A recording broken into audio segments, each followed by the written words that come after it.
السلام عليكم يا شيخ. عليكم السلام ورحمة الله وبركاته. عبد الرحمن كيف الحال؟ الحمد لله يا شيخ. Can we go with the درس؟ Yes يا شيخ. إن الحمد لله نحمده ونستعينه ونستغفره ونعوذ بالله من شرور أنفسنا وسيئات أعمالنا. من يهده الله فلا مضل له ومن يضلل فلا هادي له. أشهد أن لا إله إلا الله وحده لا شريك له وأشهد أن محمدا عبده ورسوله صلى الله عليه وآله وسلم. أما بعد, in continuation of our readings about the life of Āishah, Seerah A'ishah radiyallahu anha, from the book Siyar A'alām An-Nubala by Imām Adh-Dhahabi rahimahullah, we are on Tazwijuha bin Nabi sallallahu alayhi wa sallam. Imām Adh-Dhahabi was describing to us the marriage of our mother Āishah radiyallahu anha to the Prophet Muhammad alayhi salatu wasalam. How did it happen? How old was she? What were the events leading to the marriage in terms of how he proposed to her?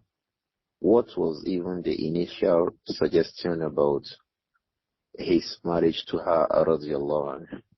And that suggestion, as we read in that hadith from her radiyallahu anha, it came from Khawla bintu Hakim. And Khawla bintu Hakim was one of the maternal aunts of the Prophet Muhammad sallallahu alayhi wa sallam. She came to the Prophet as someone in the status of a mother to him. And she asked the Prophet, "Ala tazawwaj, would you not marry?" The Prophet sallallahu alayhi wa sallam asked, "Who do you want me to marry?" And then she said, "In shi'ta bikran, wa in shi'ta thayyiban." If you so desire, you can marry a bikr, someone who is young and had never been married. Wa in shi'ta thayyiban. And if you so desire, you can marry someone who had been previously married. The Prophet sallallahu alaihi wasallam asked about the bikr. He also asked about the thayyib, the woman who had been previously married. And she said, "Ammal bikru fa Āishatu ibnatu ahabbi khalqillahi ilayk." As for the young girl, I suggest to you Āishah, the daughter of the most beloved creature of Allah to you.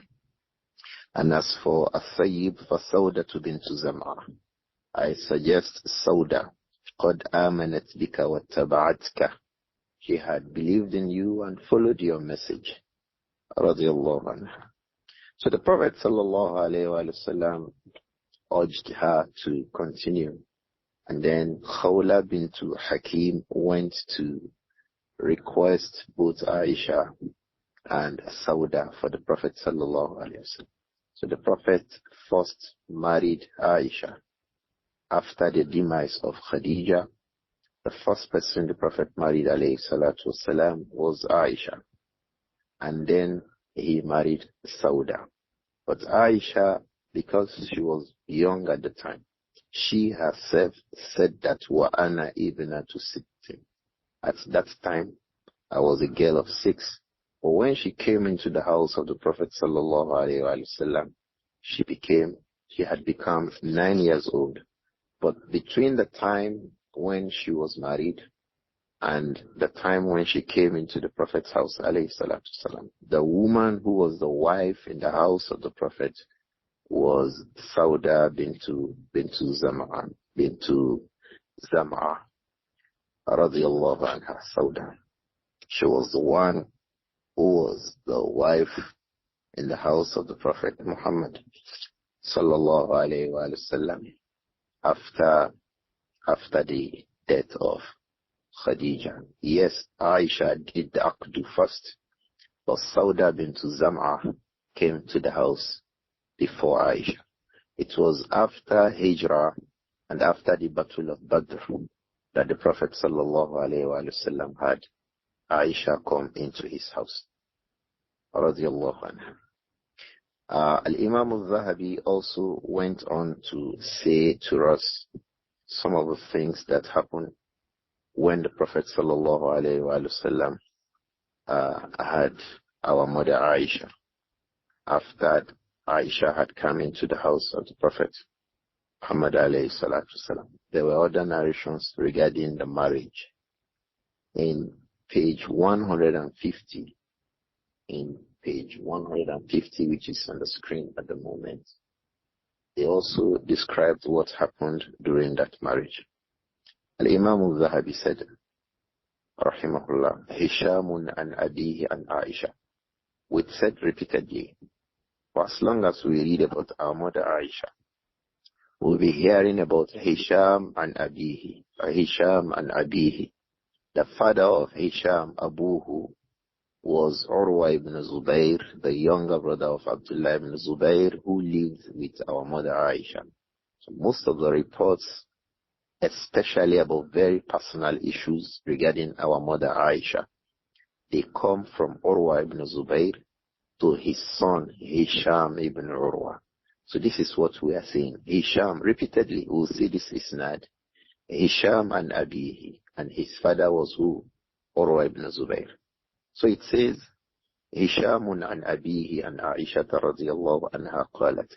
Hisham ibn Urwa radiyallahu rahimahullah reports from Urwa ibn Zubayr from Aisha radiyallahu anha qalat, that Aisha said radiyallahu anha, أدخلت على نبي الله وأنا بنت 9. أدخلت على نبي الله. I was brought to the house of the Prophet of Allah sallallahu alayhi wa sallam. وأنا بنت 9. At the time I was a girl at 9. جاءني نسوة. Some women came to me. وأنا ألعب على أرجوحة. Some women came to me while I was playing. على أرجوحة. I was playing on a seesaw. وأنا مجممة. And I was mujammama. At that time, I had my hairs dropping up to my shoulders and down. When a person has the hairs dropping down up to the level of the shoulder, it is called jumma. And she said mujammama. At that time, my hairs were dropping on my shoulders down. فَهَيَّأْنَنِي. So they got me prepared. وَصَنَعْنَنِي. And they made me up. They got me prepared. They made me up. ثُمَّ أَتَيْنَا بِي إِلَيْهِ. And thereafter I was brought. They brought me to the Prophet Muhammad. All of these go to show that she was young at the time. She was a girl of 9. She was playing. Her parents called her. The women came. And at that time she had her hairs long below her shoulders. فَهَيَانَنِي. So they got me ready. وَصُنَعْنَنِي. And they got me prepared. ثُمَّ أَتَيْنَا بِي إِلَيْهِ. And then I was brought to him. Sallallahu alayhi wa alihi wa sallam. Hisham and Abihi Anha, also again from Hisham, from his father Urwa ibn Zubayr, Anha from Aisha, radiyallahu anha. That isnad also said, Annaha qalat. In that isnad, our mother Aisha, radiyallahu anha, also said, Kuntu al-abu bil-banat. Aisha said, radiyallahu anha, Kuntu al-abu bil-banat. I used to play with dolls. Aisha, radiyallahu anha. Now she's in the house of the Messenger. She said, Kuntu al-abu bil-banat. I had dolls, banat. That's why Imām Adh-Dhahabi said, Ta'ani al-lu'ab. She meant dolls. Al-abu bil banat. Banat would literally mean girls. But banat, she means here are dolls. You know, children refer to their dolls as girls. They even give them names. So she said, Kuntu al-abu bil banat. I was playing with my girls. Ta'ni al-lu'ab. I was playing with my dolls. Fayaji'u sawahibi. So sawahib is the plural of her sahiba. Her companions, her friends. They would come. Fayanqami'na min Rasulillah sallallahu alayhi wa sallam. When her friends are with her playing, they play with her own dolls. Radiallahu anha. Yanqami'na min Rasulillah. Yani yataghayyabna minhu. They begin to hide whenever the Prophet came, alayhi salam. So when she was playing with her dolls, her friends would come. Fayanqami'na min Rasulillah. They will all begin to hide from the Prophet Muhammad sallallahu alayhi wa sallam. In another report of this narration, she said, وَكَانَ رَسُولُ اللَّهِ صَلَّى اللَّهُ عَلَيْهِ وَسَلَّمَ يُسَرُّ بِمَجِيئِهِنَّ إِلَيَّ يُسَرُّ بِمَجِيئِهِنَّ إِلَيَّ. The Prophet used to be happy. He used to be delighted when these young girls, when they come to play with me, my companions, nearby our neighbors, when they come to our house to play with me, with my dolls. The Prophet Yusaru alayhi salatu wasalam. It used to delight him. He feels happy that I have a company. Radiallahu anhu. Fayakhruju Rasulullah. The Prophet will go out of the house. When he sees the girls, if he came in, the girls start hiding out of shyness for him, alayhi salatu wasalam. Out of humility for the Prophet alayhi salatu wasalam. Prophet Yakhruju alayhi salatu wasalam. He would go out of the house. So the girls will come back again. Come back, they will enter my house. وَكَانَ يُسَرِّبُهُنَّ إِلَيَّ. In fact, sometimes كَانَ يُسَرِّبُهُنَّ إِلَيَّ. The Prophet is the one who, when perhaps he saw them outside, he would say, hey, go and see, go and play with your friend Āishah. يُسَرِّبُهُنَّ إِلَيَّ. He would direct them towards me. فَيَلْعَبْنَ مَعِي. So the girls will come and play with me. Scholars say this is evidence that if you have a wife, pay attention to her condition and her status, and allow her to also have some time when she can have some play, when she can have some relaxation. It does not all have to be seriousness all the time. Sometimes the woman needs things. Although some others say it is because at that time she was young. And part of the life of a young person is that they play. And she was saying this too as something she did in the past. When she grew up, she didn't have time for that. All she had time for was to study and teach the people.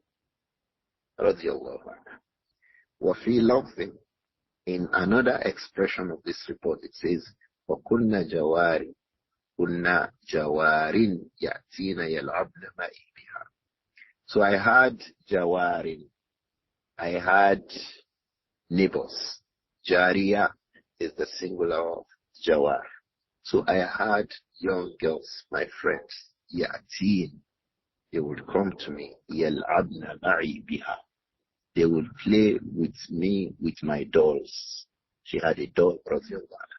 They would play with me with my dolls. فَإِذَا رَأَيْنَا رَسُولَ اللَّهِ تَقَمَّعْنَا. But when they saw the Prophet coming, alayhi salatu wasalam, they will go and start hiding behind the doors, behind the curtains. فَكَانَ يُسَرِّبُهُنَّ إِلَيَّ. In fact, when he saw that they are going away, he will tell them, go back to her, go back to her. He will go away. Alayhi salatu wasalam. This goes to show that the Prophet alayhi salatu wasalam paid attention to the age of Āishah, allowed her to have some place, allowed her to have some friends relate with her. The ulama say, like some of the scholars who even say that this shows that adults too can take to dolls and play with dolls.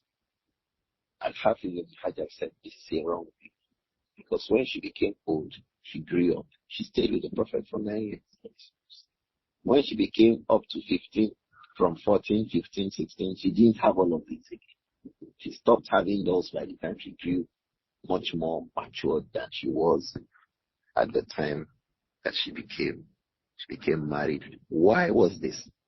And that's because the basic rule about dolls, the basic rules about pictures, the basic rule about paintings, the basic rule about carvings, the basic rule about making images on walls is that they are prohibited.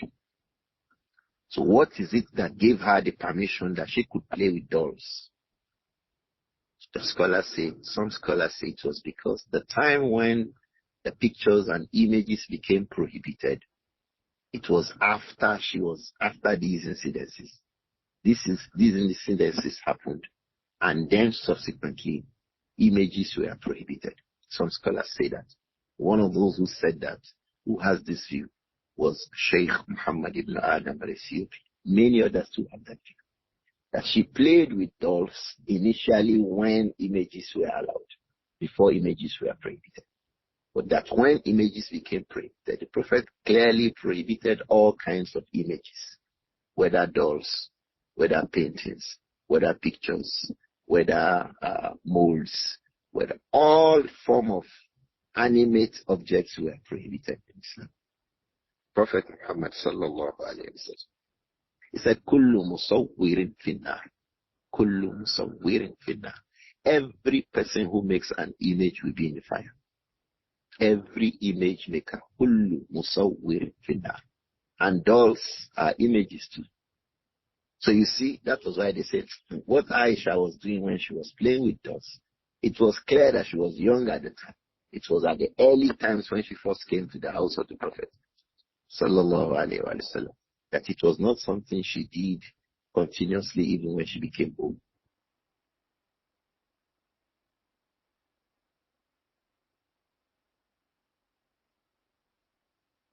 And more so, he forbade.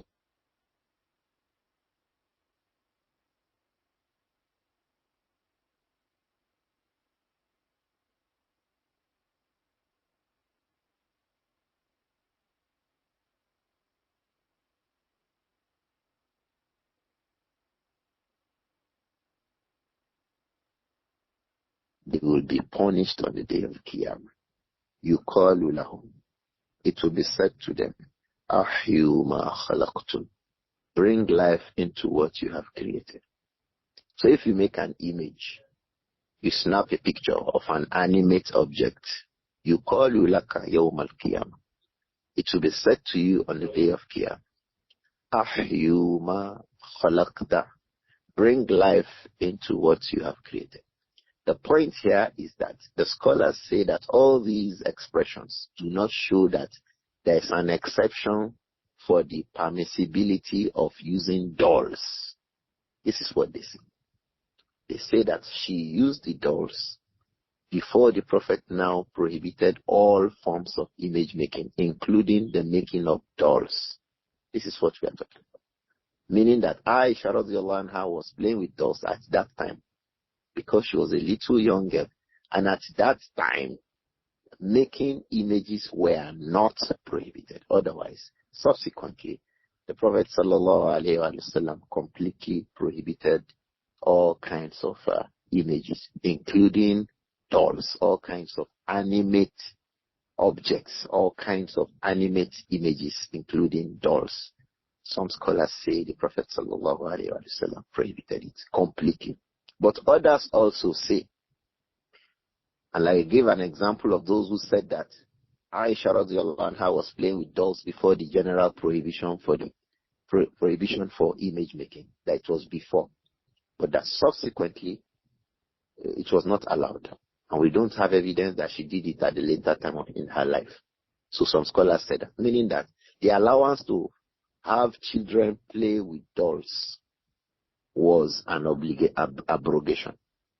It was something that had stopped to become permissible. Some scholars say this.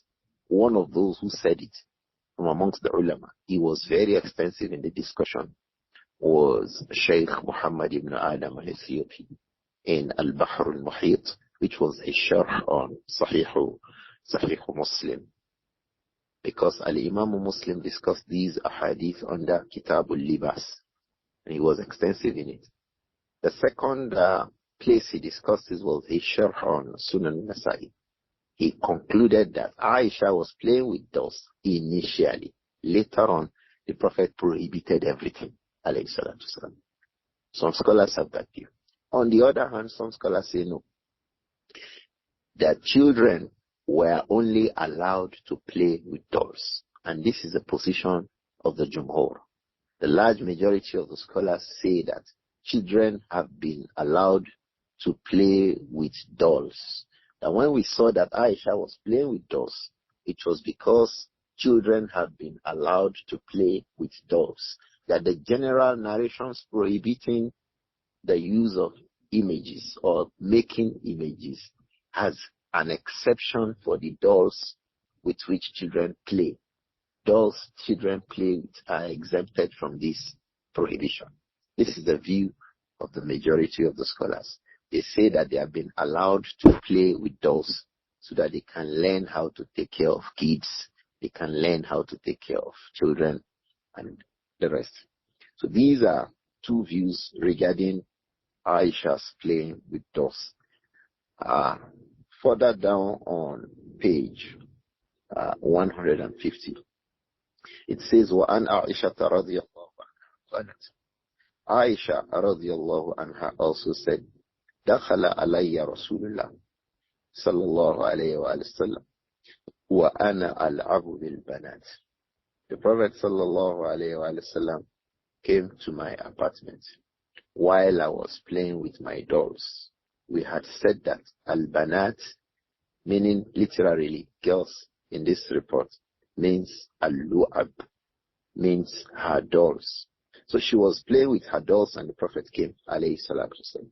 Then he asked her, Ma hadha ya Āishah. And the Prophet sallallahu alayhi wa sallam was asking Āishah, Ma hadha, what is this that I am saying? The reason the Prophet was asking that occurs in other reports. Because the Prophet sallallahu alayhi wa sallam, ra'a fiha yani fi ghurfatiha. The Prophet saw in the room of Āishah, farasan marbutan lahu janahan. The Prophet saw a horse, marbutan, that has a rope around it, lahu janahan, and that horse has two wings. فَقَالَ مَا هَذَا. So the Prophet was asking our mother Āishah, what is this? قُلْتُ فَرَسٌ. Āishah said, I replied to the Prophet, this is a horse. And then the Prophet said, alayhi salatu wasalam, فَرَسٌ لَهُ جَنَاحًا. A horse with two wings. Since horses do not naturally have wings, so what kind of horse do you have, O Āishah, that has two wings? Qult.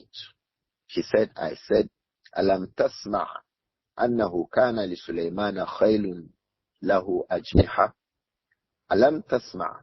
Did you not hear, Messenger of Allah, annahu kana li Sulaymana khayl, that the Sulaiman alayhi salatu wasalam had a horse, laha ajniha, and the horse had wings, sallallahu alayhi wa sallam.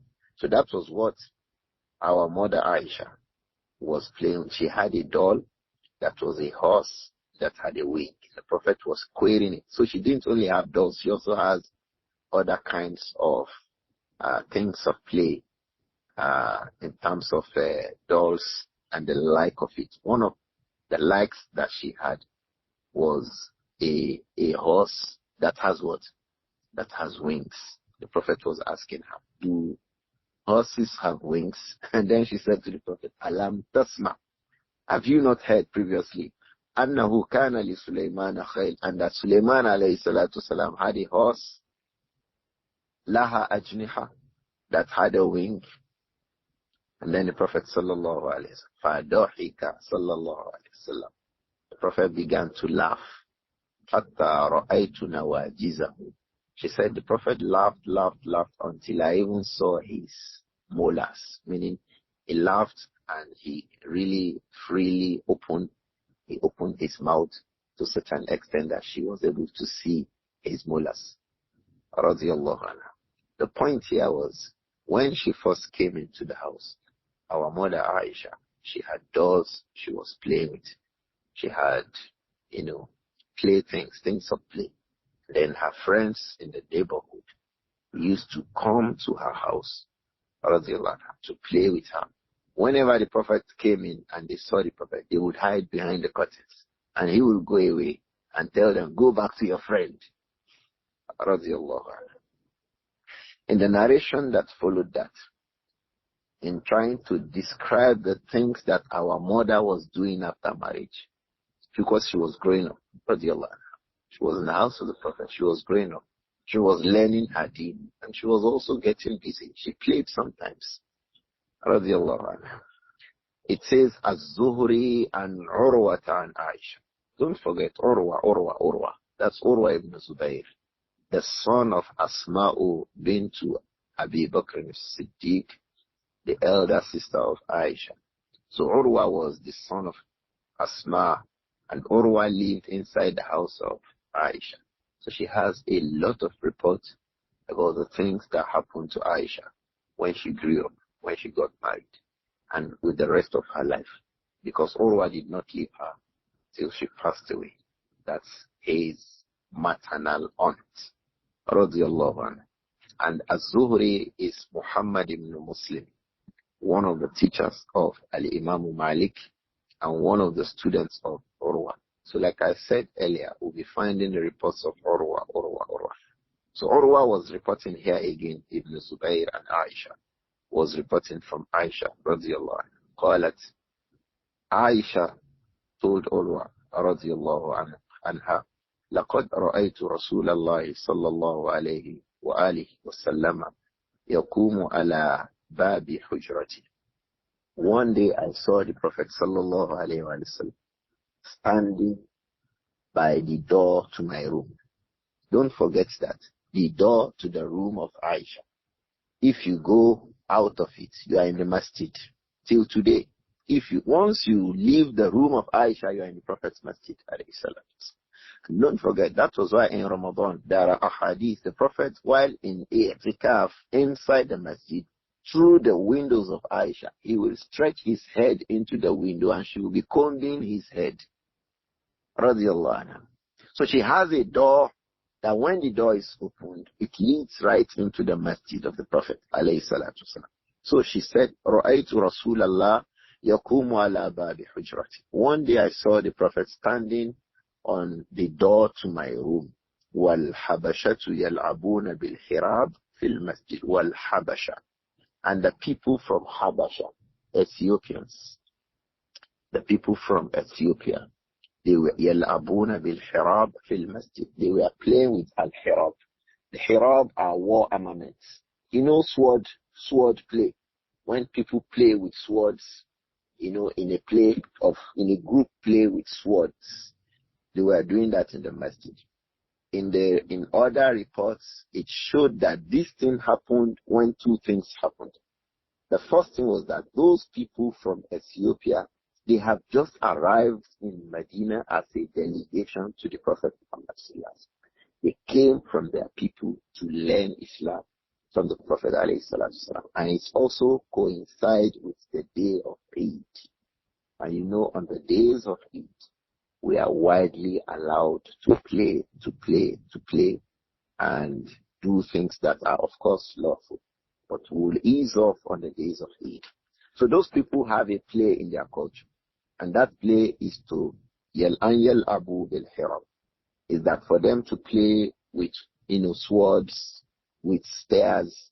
Maybe they can throw a spear to reach a target, or amongst themselves, they play with swords the way children play with swords, or the way we see in displays of war.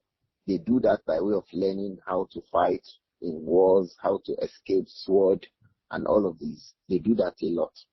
So the Prophet ﷺ saw them in the masjid doing that. He did not prohibit them. Two reasons. These people are new. They are new delegates from Habasha, from Ethiopia, who have come to visit the Prophet ﷺ. Secondly, the day of their visit coincided with the day of Eid. So they remained in the masjid and they were making the plays as we do on the days of Eid. وَإِنَّهُ لَا يَسْتُرُنِي بِرِدَائِهِ. But the Prophet ﷺ, while he stood by that door, يَسْتُرُنِي, he was covering me بِرِدَائِهِ, with his clothes. لِكَيْ أَنْظُرَ إِلَى لُعَبِهِمْ, لِكَيْ أَنْظُرَ إِلَى لَعِبِهِمْ, so that I could look at their life. I could look at the play. The Habashis, people from Abyssinia, people from Ethiopia, were playing with their swords and all that. The Prophet was standing in front of my door. He covered me with his clothes, and I was peeping so that I could see how they were playing. Likay anzura ila la'ibihim. Covered me so that I could see them playing. Thumma yakifu min ajli. Then he deliberately, when he saw that I was watching the play, yakifu min ajli, for my sake, he waited, alayhi salatu salam, hatta akuna ana allati ansarifu. He waited until I enjoyed myself. I was the one who finally left the place. Radiallahu anha. She said, in trying to tell us how long she stood, she said, فَقْدِرُوا قَدْرَ الْجَارِيَةِ الْحَدِيثَةِ السِّنِّ الْحَرِيصَةِ عَلَى اللَّهْوِ.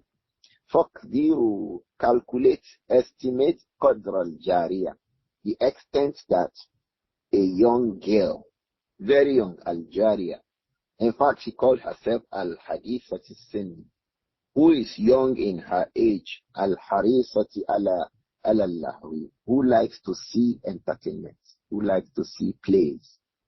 Imagine for how long I would have stood. And the Prophet ﷺ still allowed her. He allowed her to watch the Somalians, the Ethiopians, the people from Habasha. The Prophet ﷺ allowed our mother Āishah to see and watch the plays of these people, the men. They were having a play inside the masjid. The Prophet allowed them. It is clear that these men would not be dressing, exposing their laps, exposing their bodies. The reason I'm saying this is that some men will want to find justification for this one to watch football matches with their wives. This is certainly not the case, because this one was happening inside the masjid. And we would not expect that people would be in the masjid with the Prophet ﷺ in the presence of other companions, and then they will be dressed in the way people dressed in football fields. This is very, very far-fetched from what would have happened in that instance. But rather than that, the issue here is that the Prophet was careful with her. He was relating with her with every carefulness, with every attention, making things easy for her. Trying to teach us as husbands that try to make things easy for your wives. Be relaxed with them. Consider their circumstances. Consider their mindsets.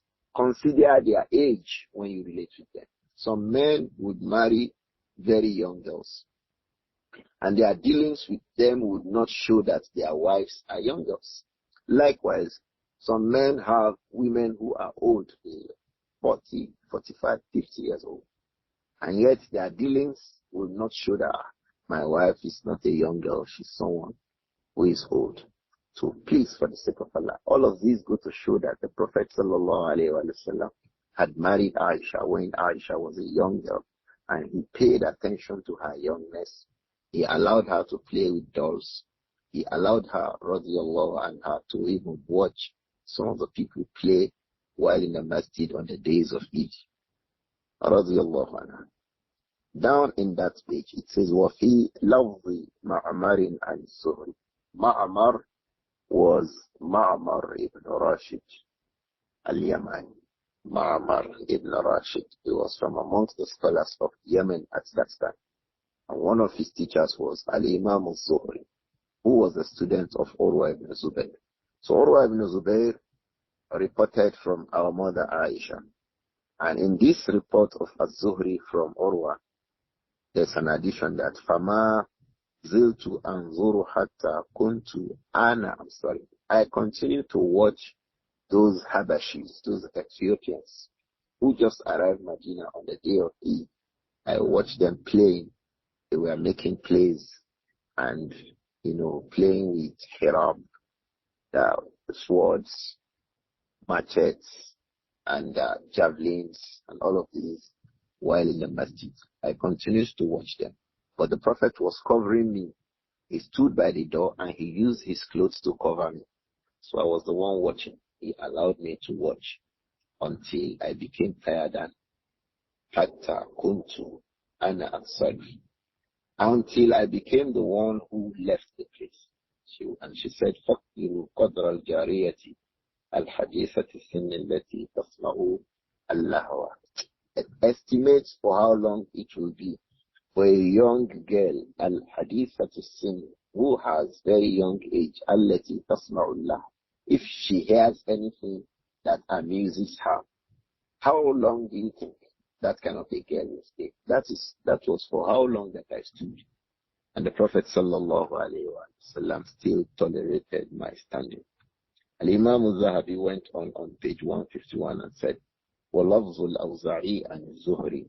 What Al-Awza'i reported from Az-Zuhri fi hadha al-hadith regarding this hadith from Urwa from Āishah was that our mother Āishah said that. Don't forget, the last report we read was a report of Ma'mar from Az-Zuhri. This report is the report of Al-Awza'i from Az-Zuhri. All of them returning to Urwa ibn Zubayr, who was reporting it from Āishah. So in the report of Al-Awza'i from Az-Zuhri, it says, قَدِمَ وَفْدُ الْحَبَشَةُ قَدِمَ وَفْدُ الْحَبَشَةِ عَلَى رَسُولِ اللَّهِ. The delegation from Al-Habasha, they arrived to visit the Prophet alayhi salatu wasalam. فَقَامُوا يَلْعَبُونَ فِي الْمَسْجِدِ. So you see, the Abyssinians were a delegation who came to visit the Prophet alayhi salam. Most times delegations came to either visit him to learn Islam or they visit him to originally accept Islam. So when they came, they were playing. فَقَامُوا يَلْعَبُونَ فِي الْمَسْجِدِ. They began to play in the masjid. رَأَيْتُ رَسُولَ اللَّهِ صَلَّى اللَّهُ عَلَيْهِ وَسَلَّمْ يَسْتُرُنِي بِرِدَائِهِ. Āishah said, and then the Prophet was covering me up with his clothes. وَأَنَا أَنظُرُ إِلَيْهِ. And I was watching those Habashis playing in the masjid. حَتَّى أَكُونَ أَنَا الَّتِي أَسْأَمُ. Until I became the one who was tired. In the first report he said, أَنَا الَّذِي أَنْصَرِ. I was the one who left the place. حَتَّى كُنْتُ أَنَا أَنْصَرِ. Until I was the one who left. Here she said, Ana allati as'amu. I was there until I became the one who became tired of watching. وفي حديث سعيد بن المسيب عن أبي هريرة. In the hadith of Sa'id ibn al-Musayyib from Abu Hurairah radiyallahu anhu, أن عمر وجده في الأرض. When Umar came and met those Habashis playing in the masjid, Zajarahum. He came and warned them, stop this kind of a play. This makes us understand that it was not a regular thing in the masjid. It was done by strangers. And it was done on the day of Eid. It was not a regular thing at all. So that was why Umar came for Zajarahum. Umar came and he warned them, hey, stop that. Stop this. فَقَالَ النَّبِيُّ صَلَّى اللَّهُ عَلَيْهِ وَسَلَّمَ. So the Prophet sallallahu alayhi wa sallam said to him, Da'ahum, allow them, leave them. فَإِنَّهُمْ بَنُوا أَرْفِدَةٍ. Because they are from the tribe of Arfida. The scholars say this is another name for the Habashis, Ethiopians. Banu what? Arfida. I said, leave them. This is Banu Arfida. Meaning that is how they do in their own tribe. They have that play. And I think there is a part of our country, Nigeria, where people have that kind of a play. Men who play with swords. I think it's very common in the north. As a play, as an entertainment, you play with the swords, attempting to cut one another, escaping, and the like of this. People do that play. Āishah used to watch that play, radiyallahu anha, when she was young. This makes us understand that the Prophet ﷺ paid attention to her age, to her circumstance, while she was with him, ﷺ. I think it will be okay for us to stop here. The next series of narration we'll be coming to was what Imām Adh-Dhahabi mentions as Sha'nul Ifk. So the Prophet ﷺ, he was with Āishah. She came into his house after the battle of Badr. And then there was a case, Al-Ifk, the evil, the lies that were told and spread, and scandal that was spread about our mother Āishah, radiallahu anha, will be the next in the series of matters that we'll discuss bi'idhnillah in this book, Siyar A'alām An-Nubala, that explains the life of our mother Āishah. But all of what we have gained today is about the fact that the Prophet was easy with her, alayhi salam. He was easy with her. Took her circumstance into consideration, her age into consideration, her needs into consideration. What do the people of her age bracket at that time, what will they need? He paid attention to that. Sallallahu alayhi wa sallam, and allowed her to make those plays at the time of play. Radiyallahu anha. I think it would be convenient to stop here. Abu Abdur-Rahman, maybe we'll have to take on the questions one after the other for the rest of the time that we have. Jazakumullah khaira, ya Shaykh. Ameen wa jazakumullah khair. And the first question here, I think I should address this question again. We have repeatedly addressed this question, but I don't know why this question comes up again. Person said this will bring up some questions about exactly what age did the Prophet marry our mother Āishah, and when was the marriage consummated. This has always been a subject of attack on our noble Prophet. Could you help us clarify this? There is nothing to clarify here, Brother Ibrāhīm Shitta. Brother Ibrāhīm Shitta asked this question. There is nothing to clarify there. She, radiallahu anha, said in clear-cut ahadith. Our mother Āishah said, "Tazawwajani Rasulullah sallallahu alayhi wa sallam wa ana ibnatu sittin." The Prophet married me when I was 6 years old. Wa bana bi wa ana bintu tis'in. When the Prophet sallallahu alayhi wa sallam consummated the marriage, I was 9 years old. What attack do you want to attack the Prophet again, alayhi salatu salam? She said this was my age at that time. This has been reported from her by 4 eminent companions of the companions. That is, 4 students of the companions reported from her. Urwa ibn Zubayr lived with her for over 30 years.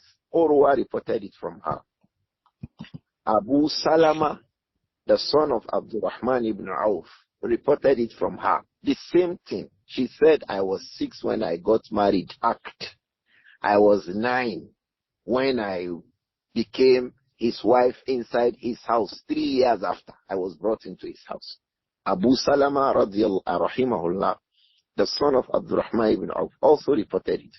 Al-Aswad ibn Yazid al-Nakhi also reported it from her. Al-Aswad ibn Yazid was one of the biggest scholars and one of the students of Abdullah ibn Mas'ud. He also reported it from her separately. Abu Ubaidah ibn Abdullah ibn Mas'ud, the son of Abdullah ibn Mas'ud, also reported it from Āishah, radiyallahu anha, that when the Prophet married me, sallallahu alayhi wa sallam, I was 6 years old. When I was brought to his house, I was 9 years old. Abdullah ibn Abdurrahman ibn Abi Mulaika, count it as number 5. He also reported it from her. I was 6 when I was married. I was 9 when the marriage was consummated. What apology are we looking for again from non-Muslims? These ahadith are clear-cut in Bukhari. They are not conjectures. They are not stories. One M.A. Aziz went on recently to start cooking up conjectures, where there are clear-cut reports about a matter. Why bring out conjectures? And you want us to be explaining those conjectures. He would say, Āishah said so. And in his thinking, he thinks that she was this. He thinks that she was 16 or 17 or probably 16. You want us to be explaining all this probably. What else do we want as clear-cut evidence? She herself said, I was 6 and then I was 9. The hadith is in the same Bukhari that you are bringing up for conjectures. Don't let us to be running after conjectures. If non-Muslims are abusing our Messenger alayhi salatu wasalam about something that is lawful, clearly reported. So if they abuse us about Salah, we should stop observing Salah. If non-Muslims abuse us about Zakah, we should stop paying Zakah. If non-Muslims don't like the way we say Taslim to ourselves, Assalamu alaikum, we should stop saying Taslim, Assalamu alaikum to ourselves. Malakum, how else do we want us to explain this matter? These are clear-cut matters. In our religion, is there. She said, this was what happened to me. So what else do we want? So it is what non-Muslims are saying now that we should adopt and then leave what is clear-cut in the text of the Quran and the Sunnah. In the Quran itself, in Surah At-Talaq, go back to Surah At-Talaq. Allah says, وَاللَّائِي يَئِسْنَ مِنَ الْمَحِيضِ مِن نِسَائِكُمْ إن ارتبتم فعدتهن 3 أشهر واللائي لم يحضن. Surah At-Talaq is talking about divorce. And it says, واللائي يئسن من المحيض. A woman who has trouble with her head. Since iddah, the period of waiting, is 3 periods of purity. How about a woman? Allah says, يئسن من المحيض. من نسائكم إن ارتبتم فعدتهن 3 أشهر واللائي لم يحضن. A woman who has issues with her menstruation, maybe an old woman who has stopped menstruating, or a woman whose menstruation stopped, or a woman who only menstruates 3 days, she menstruates again 3 days. All these have problems with her head. They will not be able to count normal 3 periods of purity. They will not be able to do that. So how do they know the periods of waiting after divorce?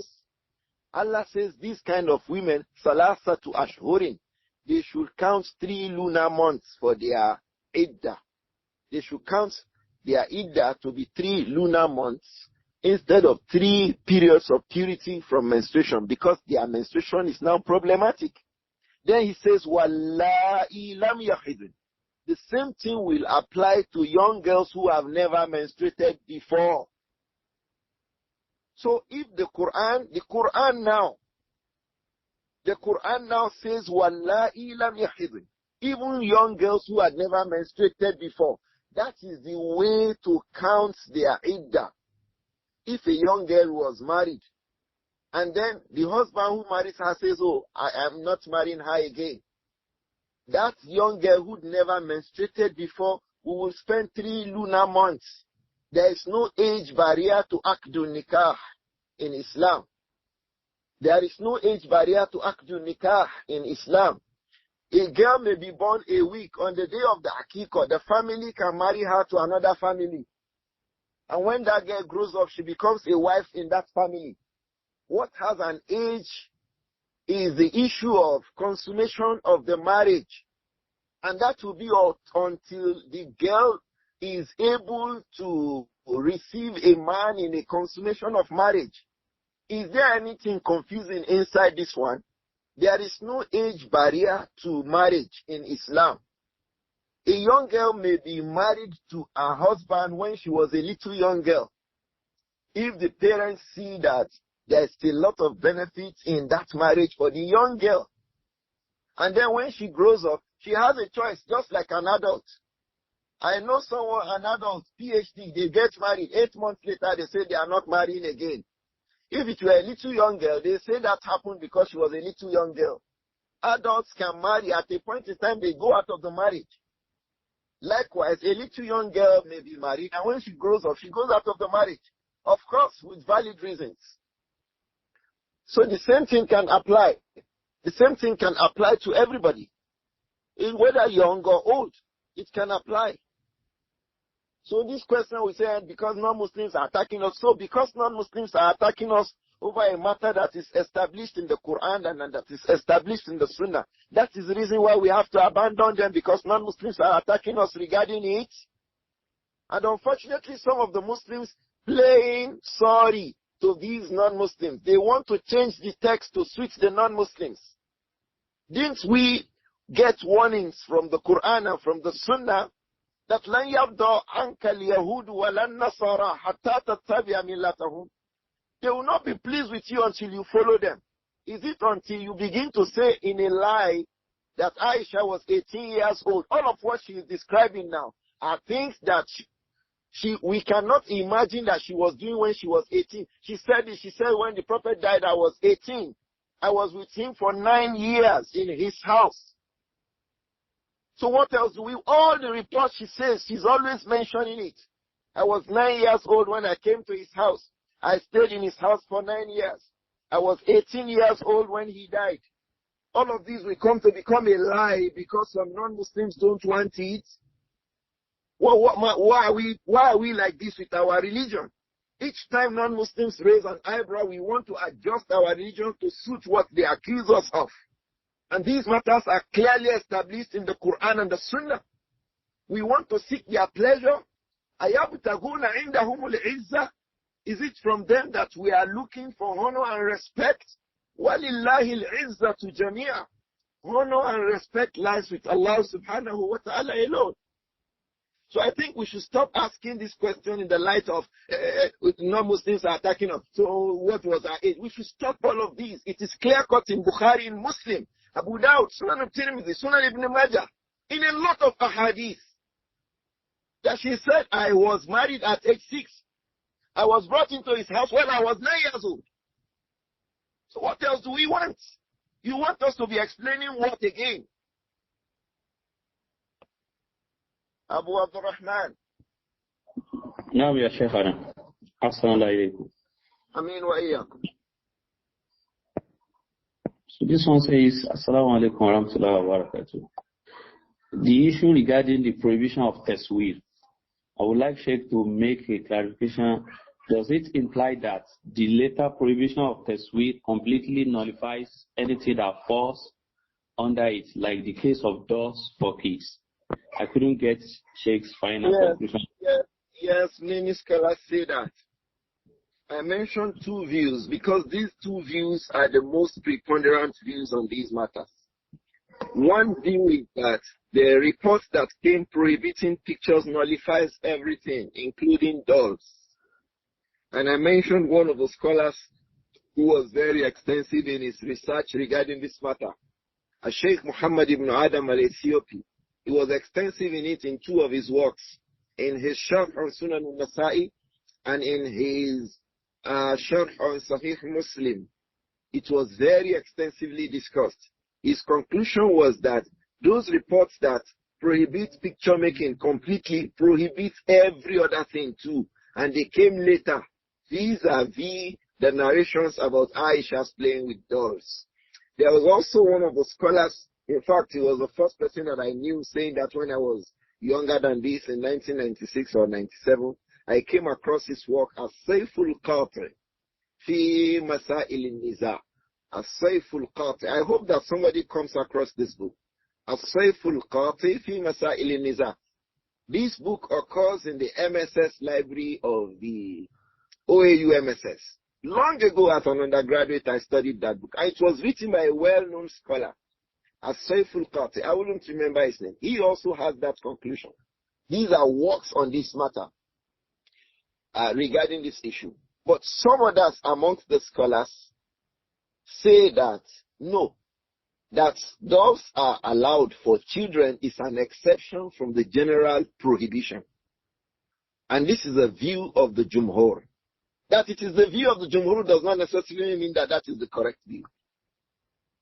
Left to me, it appears to me, and Allah knows best, that the view of those who hold that it is generally prohibited and that Āishah radiallahu anha's playing with dolls was something that happened in the initial days in Medina, that appears stronger to me. Why? Because the generality of the texts are so general that generally insisting and threatening huge punishments does not show that there are likely any kind of exceptions, except in the cases of darura. Except in the cases of darura. I give you one example of darura. Someone stole something and he was running away. Like we have in security jobs now. They snap his pictures. This is a case of darura. Or as we have on coins and money, notes. This is a case of darura. Sheikh Fawzan mentioned it. Or as we have in cases of Jawaz al-Safar. Jawaz al-Safar, international passports. Sheikh Fawzan mentioned it. There are the cases of darura. You who want to observe, who want to obtain an international passport, you can't obtain an international passport without a photograph. They say these are cases of darura. And when they cite issues of darura, what they are saying is that the basic rule about that matter is that it is what? Haram. So Sheikh Fawzan, we can say, yes, that's also his view, that generally speaking, picture making is haram, including the dolls of children. So these are the views, and this one appears stronger to me. The generality of those texts, and there are many. Those texts are more than 25. More than 25. Bismillah, I'm compiling a number of them. There will even be up to 40. One of the brothers is also doing this work with me. We are compiling those ahadith that the Prophet ﷺ prohibited image making. And we hope that we can discuss these ahadith one after the other. Because now in our generation we have relaxed about this ruling so much. And when a matter becomes a matter that people have relaxed about, the rest of us have to wake us up. Brothers, we are resting now. We are now relaxed on this matter.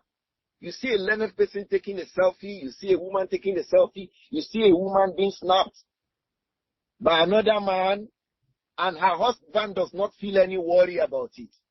So because the qaida amongst the scholars is that al-amru is that tasa'adaqa.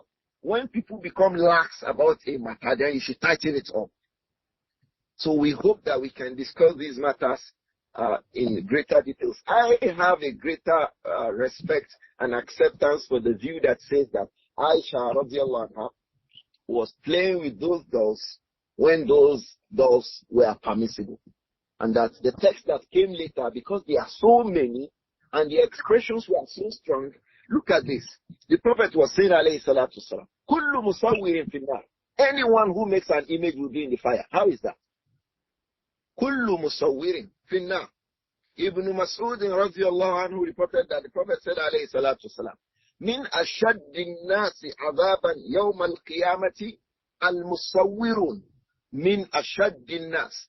From those who will be most severely punished on the day of Qiyamah are musawwirun. This does not appear that there seem to be some exemptions. Imagine narrations like this being up to 20, 30 from various companions. So it appears to me, and Allah knows best, that the view that every one of it, every kind of image making, pictures, televisions, videos, all of these fall under this, except in the cases of darura, some of which we have mentioned. They need to be allowed in those circumstances. Otherwise, the basic rule about image making, whether molding, whether carving, whether hand drawing, whether picture snapping, use of cameras, use of video cameras, and all of these, they fall under that prohibition. The Prophet said, alayhi salatu wasalam, kullu musawwir, kullu, every person who makes tasweer will be in the fire. The Prophet said so, alayhi salatu wasalam. And in the report of Ibn Umar, he said, alladhina yasna'una suwar, those who make pictures, yu'azzabuna yawm al-qiyamah, they will be punished on the day of Qiyamah. So you see that this is too strong to say, okay, except those who make dolls. These statements go beyond saying that it does not appear as if there's an exception here. Allahu A'lam. This is a position that I hold today. But I hope, bi'idhnillah, when we discuss these matters and open them up more, we would arrive at conclusions, bi'idhnillah. But this is the matter that appears most preponderant to me regarding this matter. Every form of image making is haram, except in the cases of darura. Except in the cases of darura. such as someone steals something, we snap his picture so that we can see his face, or in the cases of the notes we have on our hands, or in the cases, all similar other cases. May Allah protect us. Sometimes I relax the matter when some scholars say no, it is allowed for us in the cases of learning using the hadith of Āishah. I relax it too because I know that that is the view of the majority of the scholars. So I relax that I know many of the scholars say in the issues of learning, because when children play with dolls, they are learning to become mothers. So in the cases of learning and things that we cannot learn unless we see them in a demonstration, I relax the view. But when it has come to the extent that learned people take selfie, a woman takes selfie and posts herself and all of these, then we should strongly refute and reject these matters about picture making and image making. Allahu alam abadra. Salawatullahi alaykum ya Shaykh. Can we take one more question? Naam ya Shaykhana. Yeah. This one says, is hadith the same as the one where it was reported that our mother Āishah radiyallahu anha climbed on the back of the Prophet to watch a play fight? And he did not climb on his back. She did not climb on his back. She rested her cheek on his shoulder. She rested her cheek on his shoulder. It is this same incident. He was covering her and then she dodged it. She raised her head. She had her neck on his shoulder. She placed her cheek by the side of his face. She said, Radiyallahu anha, I did that because I want other women to know my position with the Prophet Muhammad sallallahu alaihi wasallam. And whenever the Prophet wanted to go, he say, wait. And the Prophet waited sallallahu alaihi wasallam. It was not that she climbed him, no. She had her head, her neck area over his shoulder from behind him. I hope that this is clear, Baba. Okay. Can we stop it today, inshallah? No, ya Shaykhana. Hassan Laili. Are you taking note of the questions that come? Yes. Assalamu alaikum. Wa alaikum assalam wa rahmatullahi wa barakatuh.